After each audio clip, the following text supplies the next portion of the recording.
Hello, this is Gary Parker. We're going to take a look at an optimization problem with calculus and a ladder. Here we go. So a fence 6 feet tall runs parallel to a tall building at a distance of 2 feet from the building. What is the length of the shortest ladder that will reach from the ground over the fence to the wall of the building? So let's draw a picture of this. So I have some tall building and then the ground.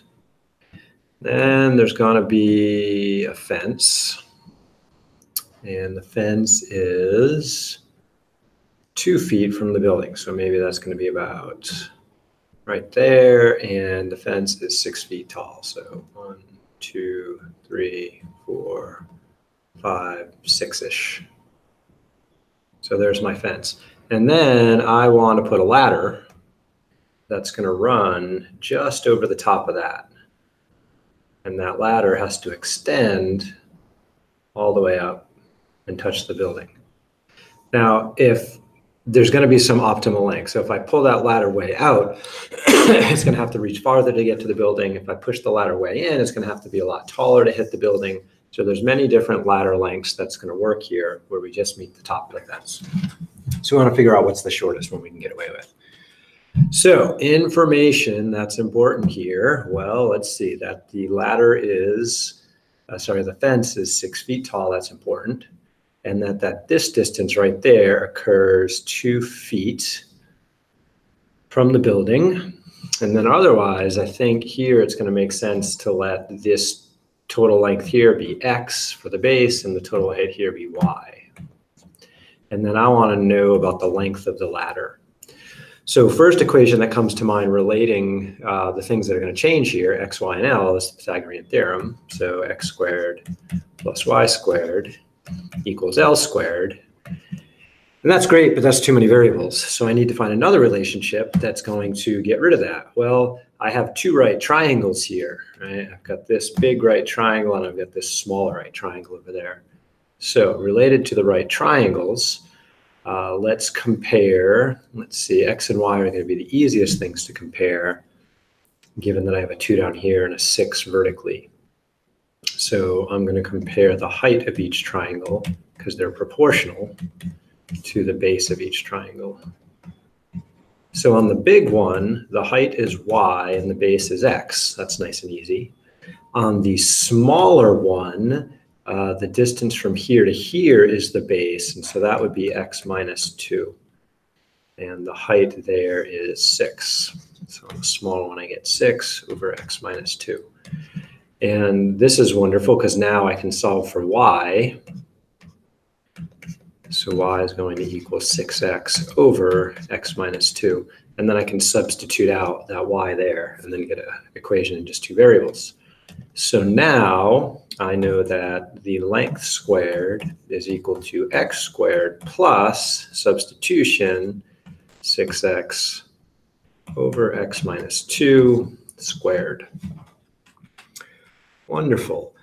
So now I should be able to optimize this equation for x and L. And do I want to clean it up a little bit? I suppose so. So I guess I'll take this right side and write it as x squared plus 36x squared over x minus 2 squared. And will it be worth our while to find a common denominator? No, I don't think I'm going to do that. And then we could either implicitly differentiate, or we could throw a square root into this. I think I'm going to go with implicit differentiation. So taking the derivative with respect to x on each side, I'm going to get 2L times L prime, or dL dx if you like. I'm going to call it L prime. And on the other side, I'm going to get a 2x. I'm differentiating with respect to x, so that's good there. And then I'm going to have to use either the quotient rule or the product rule there. I guess I'll go with the quotient rule. So the derivative of the top is 72x times the bottom minus the top times the derivative of the bottom, which is going to be 2 times x minus 2. And the chain rule says take the derivative of x minus 2, but that's just a 1, so that's okay.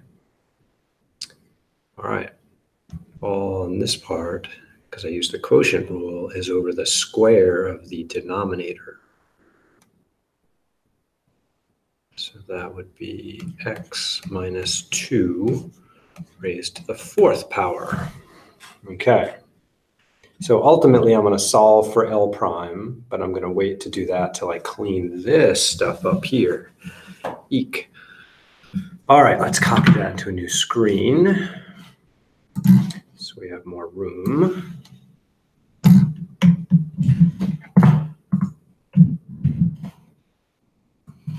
All right, what do we do next? Well, I can do some factoring before I do multiplying in the top there. So I think I'm going to go for that. So 36 goes in, 36 times 2 is 72. I can factor a 72 and an x out of the numerator. So I am going to factor this 72x and this 72 and one of those x's there. So what does that leave me? Parentheses, x minus 2 squared. Let's see, I took the 36, I took the 2, I took 1x. So I'm going to have minus x times x minus 2. Oh, even better. I could have also taken an x minus 2. All right, let's keep factoring then. So let's put our denominator back in. Oops, to the 4th. So not only could I pull out a 72x, but I can pull out an x minus 2. So now I have 72x times x minus 2, parentheses, that's going to leave one of those x minus 2's, and that x right there. Ooh, nice. So this part right there is just 2. Very cool, or minus 2.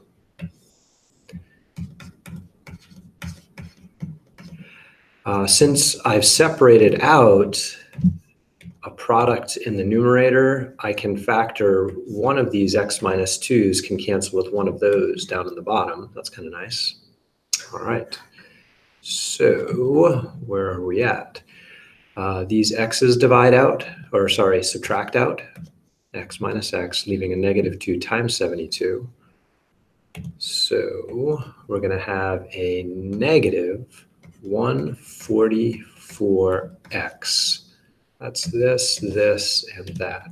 Yep, I like that. Divided by x minus 2 to the 3rd power. Bringing down stuff I ignored. I've got that 2x hanging out front. Come on, pen. There we go. And we can move that minus down here for a subtraction.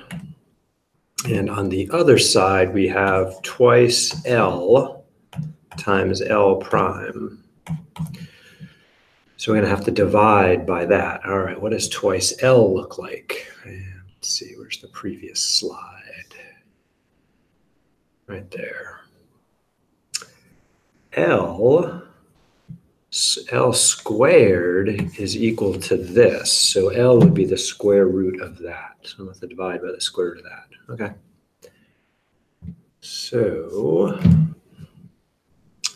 L prime will be equal to this 2x minus 144x's over, oops, not that much over. Oh, there we go. 144x is just over x minus 2 cubed. And then, oh, my pen is freaking out. Interesting. Divided by twice the square root of x squared plus 36x squared over x minus 2 squared. That square root covers all of that. Wow, that's quite a derivative. And we can set that equal to 0. Now, in setting this equal to 0, the denominator can't possibly be 0. It's only the numerator. So that is not all that important to me, but this right there is. So that's where the 0 has to come from. Any x value that makes the denominator undefined is going to be a problem. That would be x equals 2, but the latter can't possibly be 2 because then it would be sitting down there at the bottom. That's not good. It's got to be on the outside of the fence. So can't have that. Come on. So we have to solve this thing equals 0. So let's do it. And that is a cube, isn't it? Yes. So I have 2x minus 144x over x minus 2 raised to the third equals 0. So I guess first I would multiply both sides by x minus 2 cubed. So this gets multiplied by x minus 2 cubed, and this gets multiplied by x minus 2 cubed, and 0 gets multiplied by x minus 2 cubed. A lovely thing there is that here the x minus 2 cubes cancel. 0 times anything is 0. And so I get x minus 2 cubed times 2x minus 144x equals 0. All right, so the minus separates these two parts, and I can factor a 2x out. 2x times x minus 2 cubed minus 72 equals 0. Well, product equals 0, so that means either 2x equals 0, which means x equals 0, and that's not helpful, or x minus 2 cubed minus 72 equals 0. Ooh, that could be helpful. Add the 72 over. Take the cube root and add 2. So x is going to be twice, or 2 plus the cube root of 72. All right. We also have an expression for y. So y is going to equal 6 times x over x minus 2. So we're going to calculate this number right here and then plug it in for x. And then once we have x and y, we're going to plug those in because L is the square root of x squared plus y squared. All right, calculator time. And we don't need an exact answer. We could find one. It's going to be a bit messy. An approximation will do just fine here. So calculator time, Desmos. So I think x, let's see, x is the base of this situation. So I'm going to say Desmos b equals 2 plus 72 raised to the power 1/3. So the base is going to be a little over 6 feet. Interesting. And then what else do we have?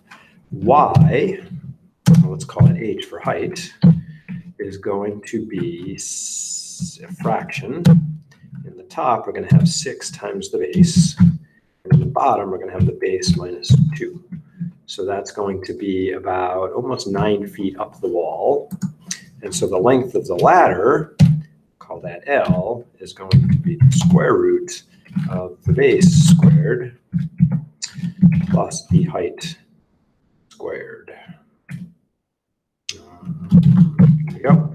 And that looks like the ladder is going to be about 10.8, almost 11 feet. So I'm kind of curious, can I double check that here? I would like to do a more accurate sketch. So let's plot some points.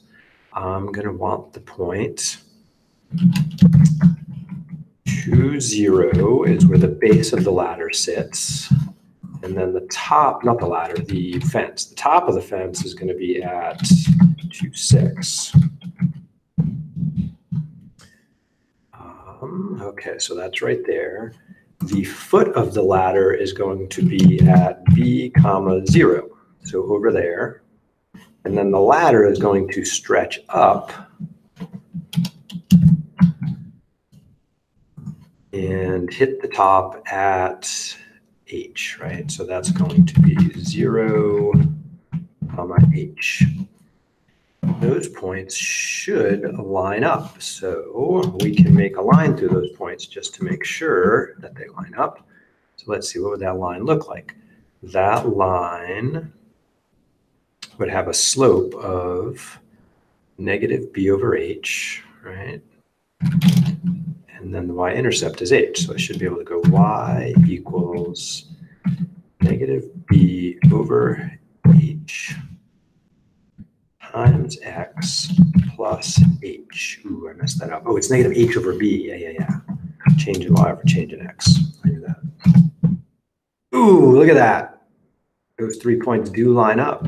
And I wanted the shortest possible ladder. Hopefully that's the shortest one. If I try to move this point in a little, then it's going to have to go up higher. And that would lead to something bigger. Okay, I think we got it. Interesting. How else could I check it? Go back and look at my notes. So let's see the setup here. Here's the picture. So y is the vertical, x is the horizontal, L is the length of the ladder. Pythagorean theorem says x squared plus y squared equals L squared. That looks good. I have two right triangles, right? I have this big right triangle out here, and I have the wee little one inside here. And since these triangles are right and share this angle right here, choose a different color, this angle down here, then they are similar. And similar triangles have proportional sides. So if we look at the height versus the base, that's y over x on the big one, and 6 over x minus 2 on the little one. Yeah, that all looks good. Plugged it back in. All right, I think we got an answer. Let's go check with the computer system. Now that I've checked here a couple of different ways. So Desmos, what is my length? 10.8112. 4 decimal places. Let's see if that's sufficient. 10.8112. 10.8111. Oh, 112. Aha, one extra one there. And submit. Green light means go. Excellent. Wow. That was a tough one, but fun. Look at all that algebra we got to practice out there, and some serious derivatives. All right. Hope you found this fun and informative. Good luck. Stay in touch. Do good math.